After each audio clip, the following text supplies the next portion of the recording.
The desert wind carried the scent of dry metal and broken stone. It howled across the old ruins of a fallen alien colony, kicking up dust and covering the remains of what was once a busy world. Now, only silence remained, silence and heat.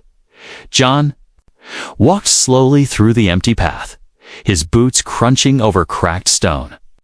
He was a human trader, traveling alone in a small rover that carried supplies, tools, and a few crates of leftover goods.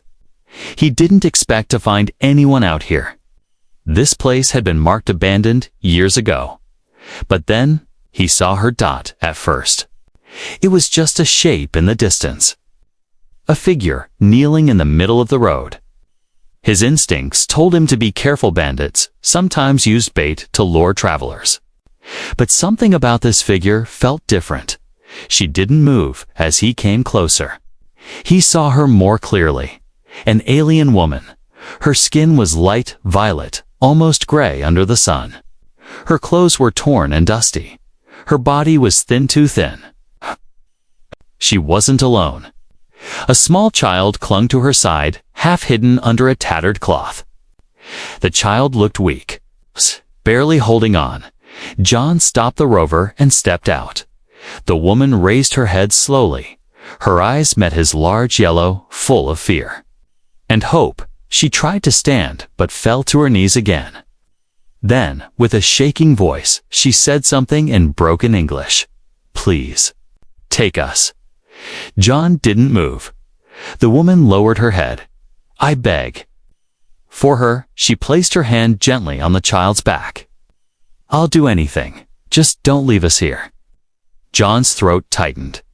This was no trick. This was desperation. He looked at the child. Her legs were thin, her face pale, her lips dry. She was breathing, but barely. John didn't speak. He walked slowly toward them, hands open, showing he meant no harm. The woman raised her eyes again, confused by his silence. "Do you understand?" she asked. "I offer myself, anything you ask. Let her live." John stopped a few feet away and dropped to one knee. He reached into his pack and pulled out a water bottle. The woman hesitated. He offered it carefully. She took it with both hands, not drinking yet. Instead, she held it to the child's mouth. The girl drank greedily, drops falling from her chin. Only after the child had enough did the woman take a single sip. John opened a ration bar and broke it in half. He gave the larger piece to the child, who ate with small, hungry bites. Then he gave the rest to the mother. Still, she didn't eat. She held it, staring at him. "Why?" she asked softly. John finally spoke. "Because you needed help." The woman stared at him as if she had never heard those words before. He stood. "Come with me. My rover's just ahead. There's food, shelter, and medicine." The woman looked down at her child. "She can't walk far." "I'll carry her," John said. She blinked, then nodded. Gently, he lifted the girl into his arms. She was light as a feather. She didn't resist. She simply lay against his chest and closed her eyes. The woman followed silently, limping. When they reached the rover, John opened the side hatch and helped them inside. The air inside was cool, clean. The woman flinched as the door closed, her hands ready to protect her child from anything. But John didn't ask questions. He handed her a clean blanket, a bottle of nutrient fluid, and a soft cloth. She took them slowly, still watching him. "I have a med kit," he said. "We'll treat her first, then you." She looked at him for a long time. "What do you want in return?" John paused. "Nothing?" Her lips trembled. "No one helps for nothing." "I do," he said, "'cause she's just a child." "And you're her mother." The woman lowered her head, tears falling silently. "I am Laina," she whispered. "Her name is Mila." John nodded. "I'm John." Laina sat beside her daughter and gently wiped her face with the cloth. Her hands were careful, full of love. She didn't ask for more. She didn't cry out. She just cared for her child. With everything she had left, John sat across from them. Watching, something inside him shifted. He didn't know who they were or where they came from. He didn't know their story, but he knew this. He wasn't going to leave them. Not now, not ever.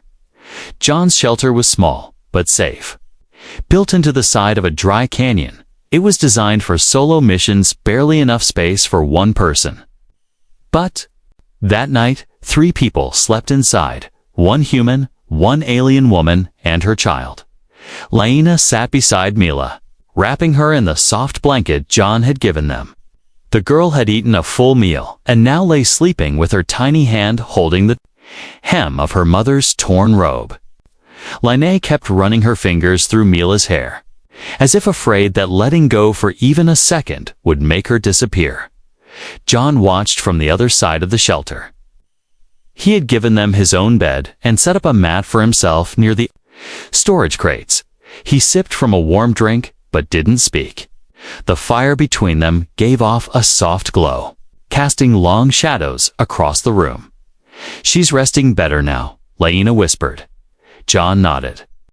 "She'll recover, just needs time and food." Laina glanced at him, unsure. "You've helped us more than anyone ever has." He smiled faintly. "You're not the first person I've helped. But we're not people to most humans," she said softly.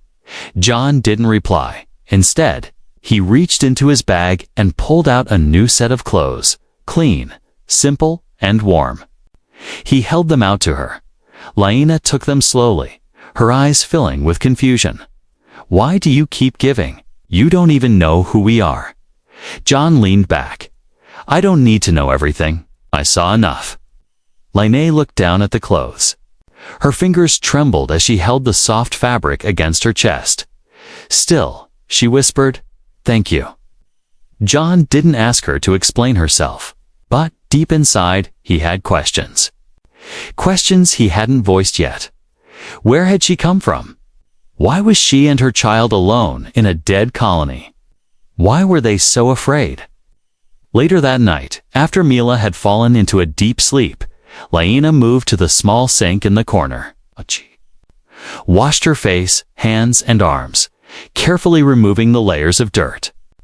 Underneath, her skin was smooth and silver blue, with faint markings that shimmered under the light. John noticed. "I've never seen markings like that," he said quietly. Laina froze. Then she lowered her sleeves quickly. "They mean nothing." She said. John raised an eyebrow. "Are you hiding from someone?" She sat back near the fire, avoiding his eyes. "Yes." "Do they know where you are?" She shook her head. "Not yet. But they're looking for you." Laina nodded once. "Always." John sighed and rubbed the back of his neck. "You don't have to tell me everything. But if someone dangerous is coming, I need to know what we're facing." Laina looked over at Mila. "I wasn't always poor. I wasn't always hunted." John waited. She continued. "My family was part of something important. Before the fall, before we were betrayed. Betrayed by who?" She looked up, and for the first time, John saw fire in her eyes. "By our own blood." There was a long silence between them. Laina wrapped her arms around herself. "They took everything. Our name, our home, our people. Mila is all I have left."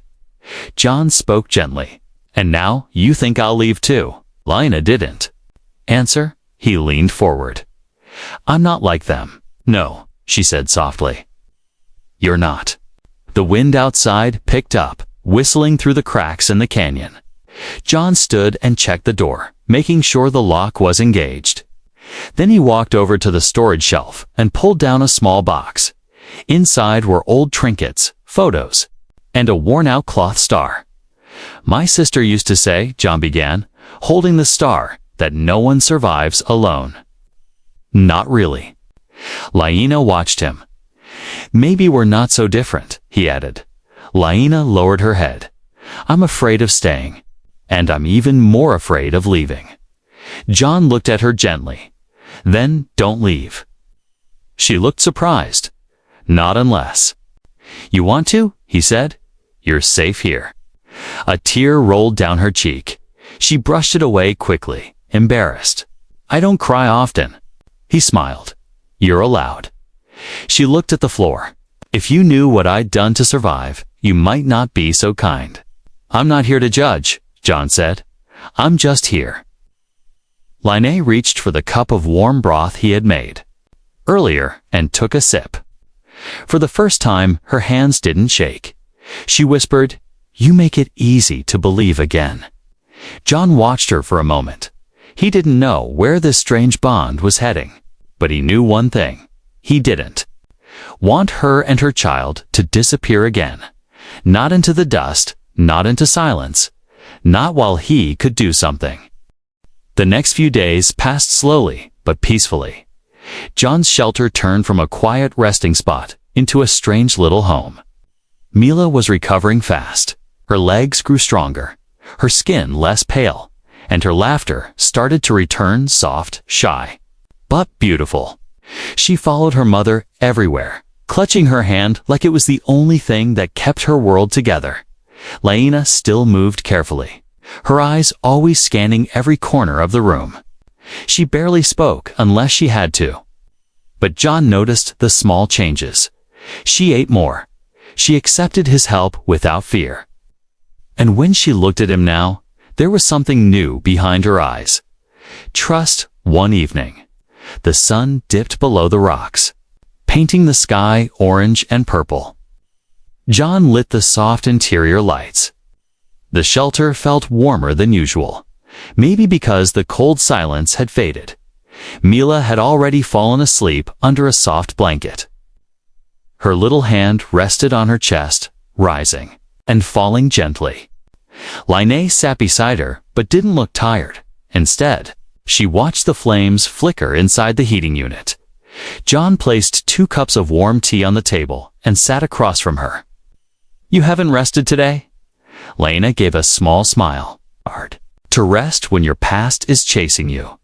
He nodded slowly. You don't have to tell me everything. But I can't protect you if I don't know who's after you. She didn't answer at first. Then, quietly, she stood up and walked to the side of the shelter where a mirror hung. I want to show you something, she said. John sat still. She began to remove her outer layer, the worn robe she had arrived in. Underneath was a smooth, dark bodysuit.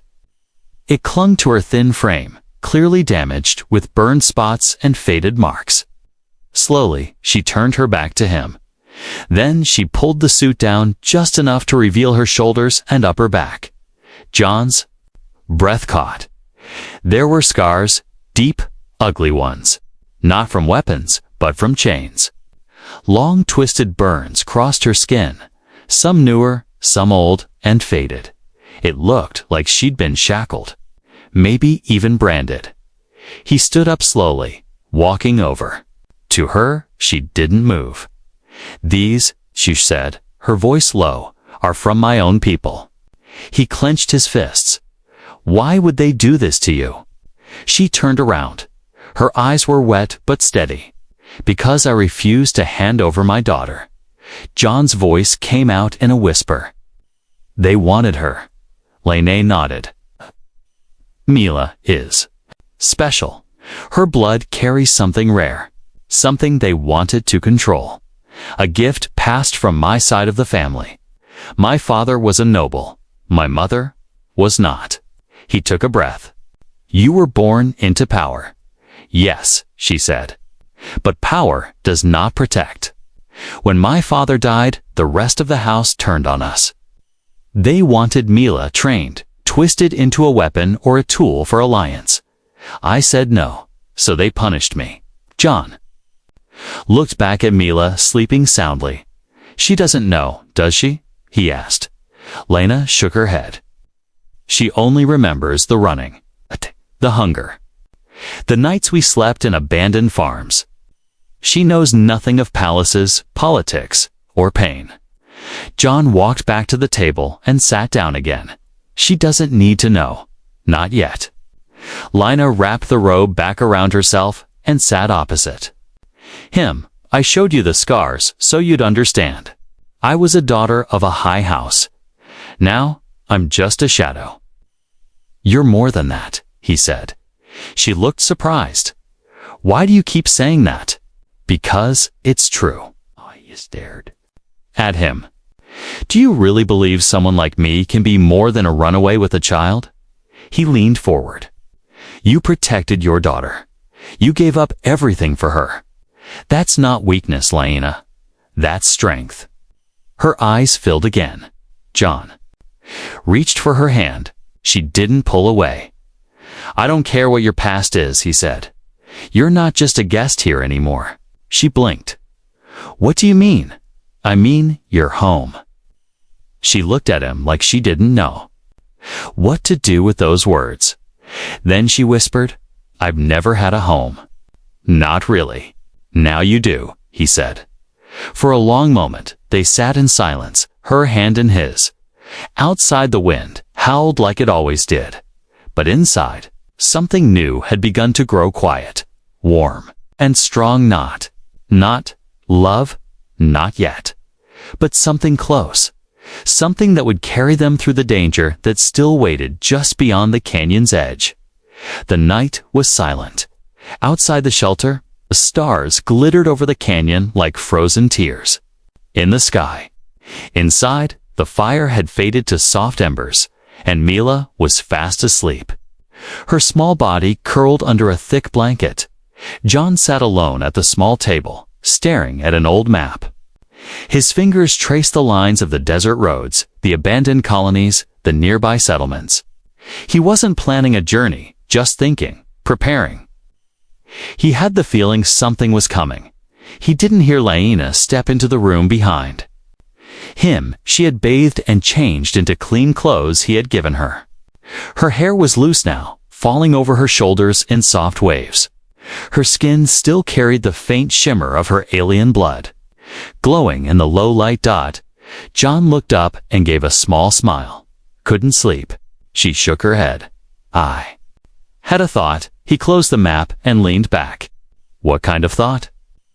Lina walked closer, stopping just beside the table. Her hands were folded tightly in front of her, and her eyes looked unsure. You've given us food, shelter, safety, she said quietly. You've asked for nothing in return. John nodded slowly. That's right. She hesitated, back. In the colony, she said, when I offered myself to you. I meant it. He stared at her, confused. Lina, she looked away. It wasn't a trick or a game. I was prepared to do anything if it meant Mila would survive. Even now, I still would. John stood slowly. You don't have to do that. But I want to, she said quickly. Not because you ask, but because I can't think of any other way to repay you. You don't need to repay me, he said gently. Lina took a deep breath. I don't want to owe you. I've owed too many people in my life, and every time it ended in pain. This time, I want to choose. John looked into her eyes. They were not seductive. They were not even romantic. They were full of fear. And something else, guilt. He understood then, this wasn't about desire, it was about desperation. Lina, he said softly, what you're offering isn't what I need. She blinked, surprised. It's not. He shook his head. You think you're broken, but you're not. You think your value is in what you can give, but it's not. She looked down. Then what do you see in me? He stepped closer. I see someone who risked everything for her daughter. I see someone who still stands, even after being hurt over and over again. I see someone I want to protect, not own. Lina's lips trembled. You say that now. But one day, you'll want something. John touched her hand gently. When that day comes, I'll ask. But I'll never take what isn't freely given. Her throat tightened.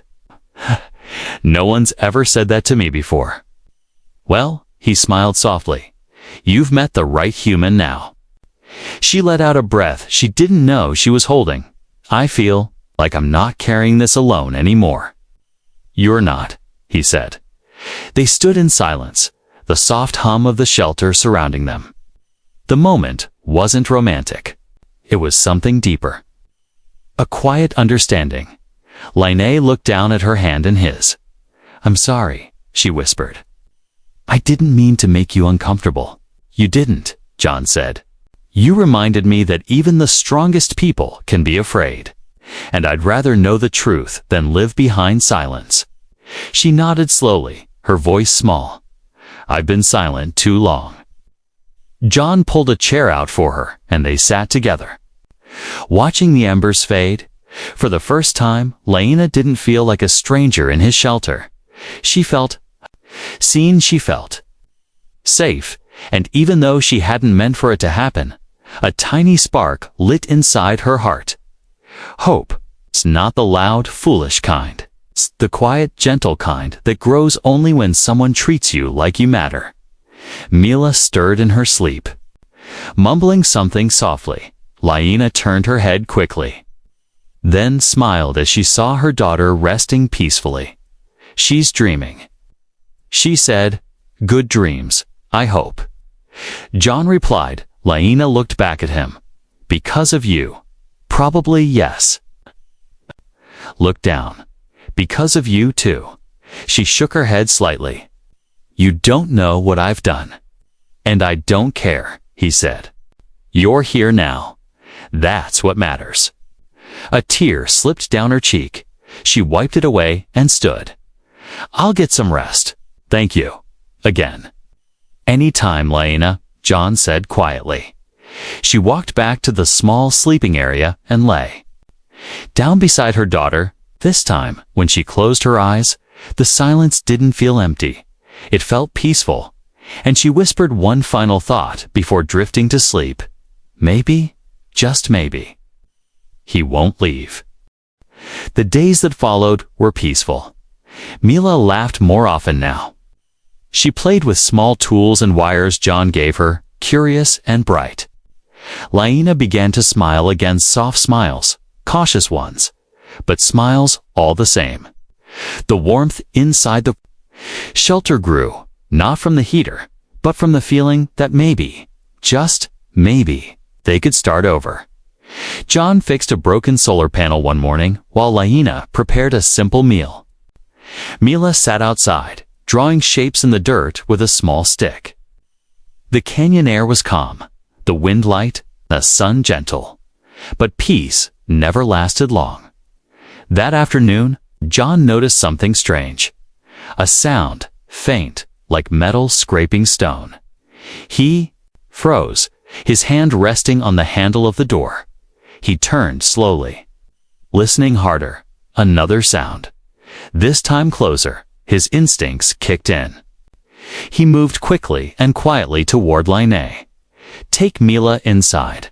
Now, he said in a low voice. Lainey didn't question him. She scooped up Mila and rushed into the shelter.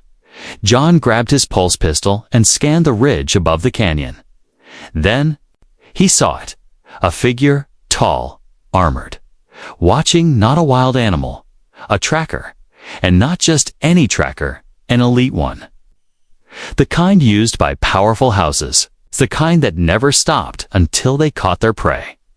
John stepped into view, weapon lowered. But ready, the tracker didn't move. Instead, it spoke.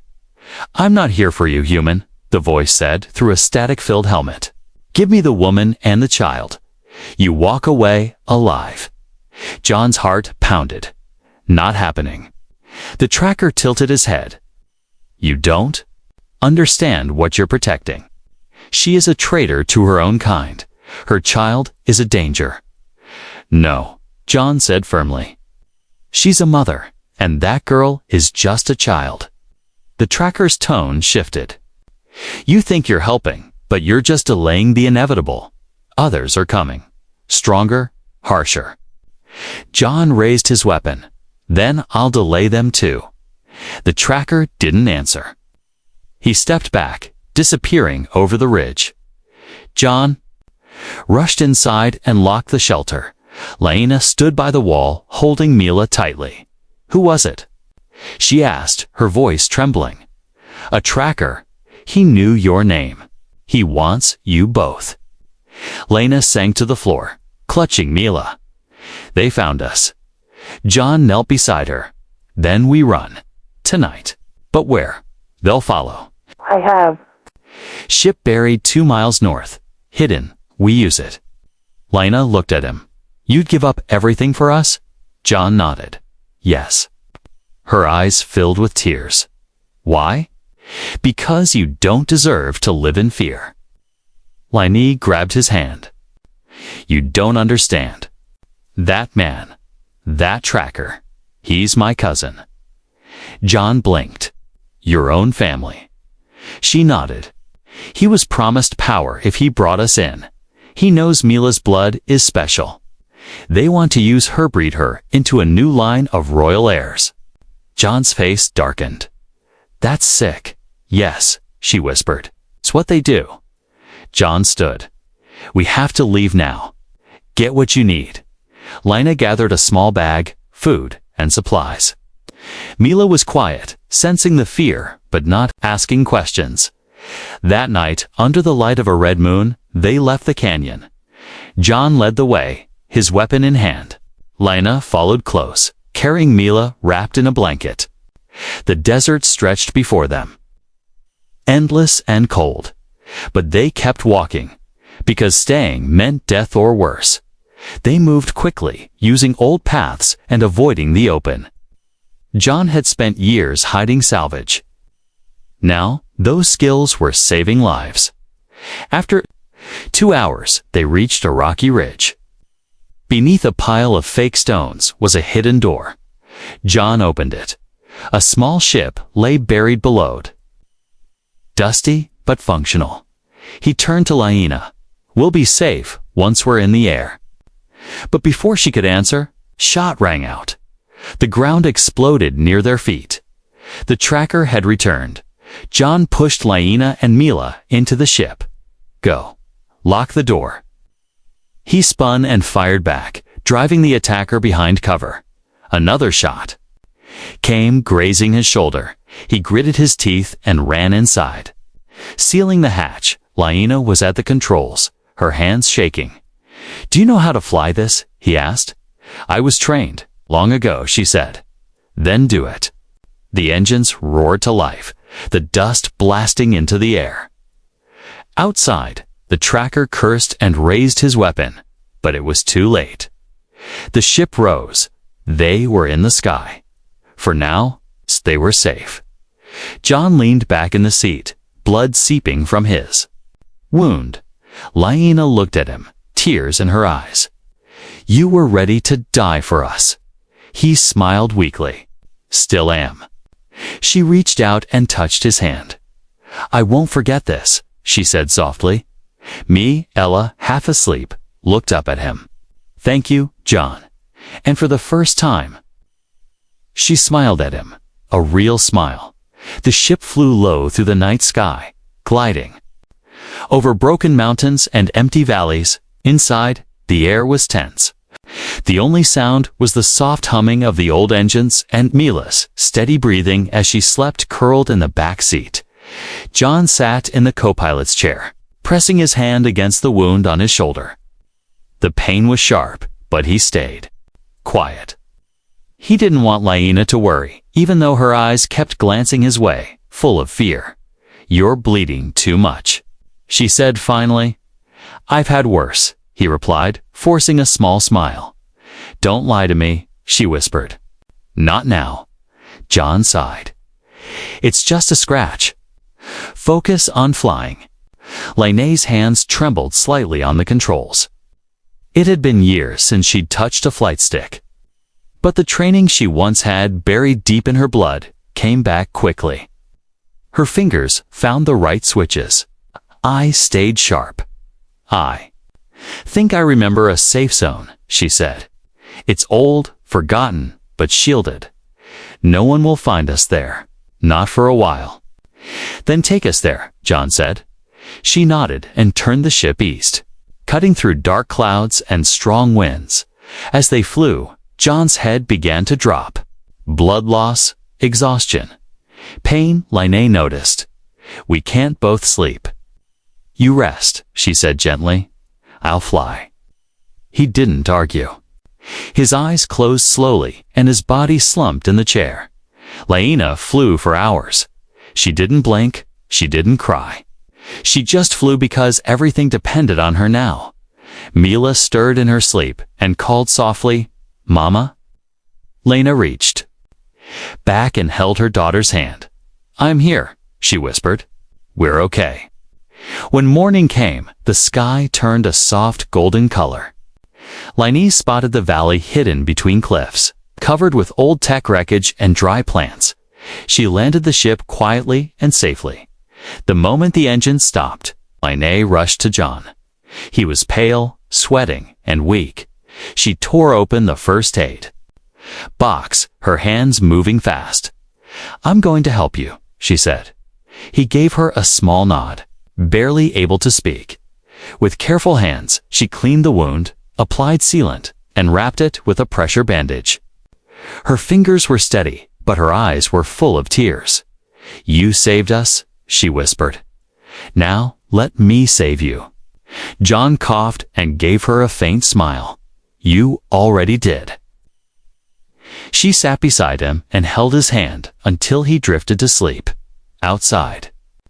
The sun rose higher inside. Silence returned, but it was no longer cold. It was safe. For the first time in weeks. They were not running. They had space to breathe. Later that day, John woke slowly. He opened his eyes and saw Laina sitting beside Mila, brushing her hair gently. Mila giggled and pointed to a broken panel on the wall.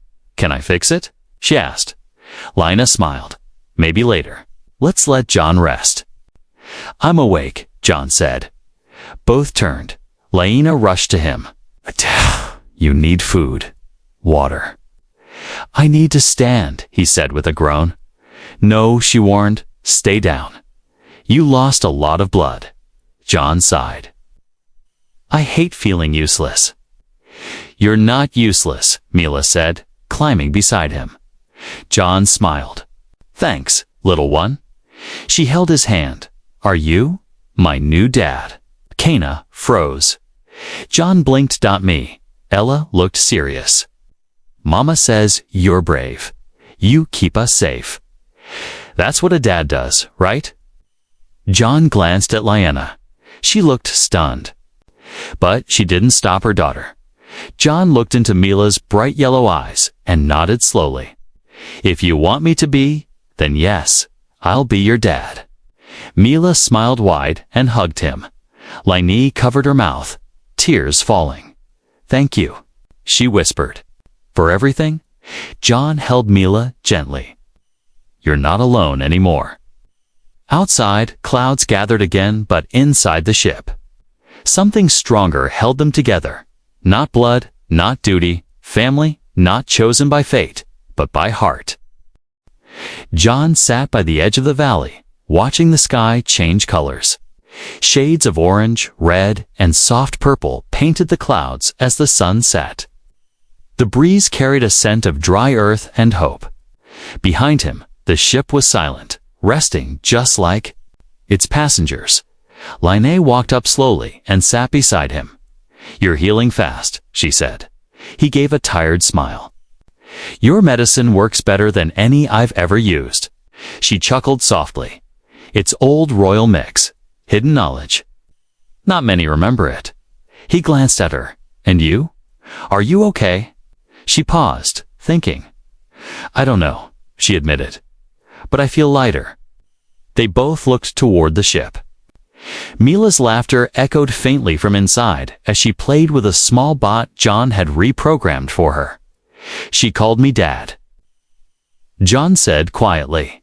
Laina smiled. She chose you. I want to be that for her. Not just now, always. Laina turned to him, and for me. John looked into her eyes. I too. but only if you want it. She didn't speak right away. Then she whispered, "All my life, I was taught to marry for power, for duty, never for peace, never for love. You gave me both." She reached out and took his hand. "I want this," she said. "Not just for Mila. For me?" John squeezed her hand gently. The air between them felt warm, calm, like they had survived the storm and now stood at the edge of something new. But peace didn't last long. A sharp beep came from the ship. John and Lainey stood quickly and ran inside. The long-range sensor system had activated. A signal, faint but growing stronger. "They found us," John said. Lainey's face hardened. "Then we finish this." "Mila," John called. She appeared from behind a chair. "What's wrong?" "We have to leave," he said. "Now?" Lainey strapped Mila into her seat while John powered up the engines. The ship lifted slowly, engines humming with strength. They climbed into the dark sky, leaving the valley behind. On the radar, two small dots appeared, enemy ships, closing fast. "They're interceptors," John said. "Fast, light armor, but deadly." Lena sat at the co-pilot seat. "Then we outsmart them," she input coordinates. "There's an old asteroid field, dense, chaotic. If we reach it, we can disappear." John nodded. "Hold tight." The ship surged forward. The interceptors followed. Blasts shook the rear shields. Mila screamed. "It's okay." Lena shouted, holding her tight. "Just hold on." John dodged left, then dipped under a rocky ridge. "They're fast, but not smart," Lena said. She tapped the console. "Divert extra power to rear shields. I'll handle navigation." John flew like a shadow, fast, sharp, impossible to follow. The asteroid field appeared ahead, glowing under moonlight. A graveyard of rock and metal, they plunged in. The enemy ships hesitated. John twisted the ship between floating rocks. He turned off the main lights. Lena shut down outside sensors. They became a ghost. One interceptor clipped an asteroid and exploded. The second ship pulled back, searching. Lena leaned in. Now, John released a small decoy beacon. It flew in the opposite direction, glowing brightly. The last enemy ship followed it. Silence. They waited 5 minutes. 10, nothing returned. John sighed. "We lost them." Lena leaned back, eyes closed. "You did it?" "No," he said. "We did it." Mila clapped from her seat. "We're alive." John smiled and looked at Lena. "What now?" he asked. She reached forward and opened a small compartment. Inside was an old metal badge marked with the crest of her family. "I'm done running," she said. "We make our own name now, a new one. One that means safety, kindness, strength." "And family," John added. She nodded. "And family." John plotted a new course. Quiet system with open land and no kings. A place where no one cared about bloodlines or royal secrets. He turned to Mila, ready to build a home. She grinned. "Can I pick the color of my room?" John laughed. "Absolutely." Lena touched his arm. "And can I stay in yours?" He looked into her eyes, then pulled her gently closer. "Forever," he said. And for the first time in her life, Lena believed it.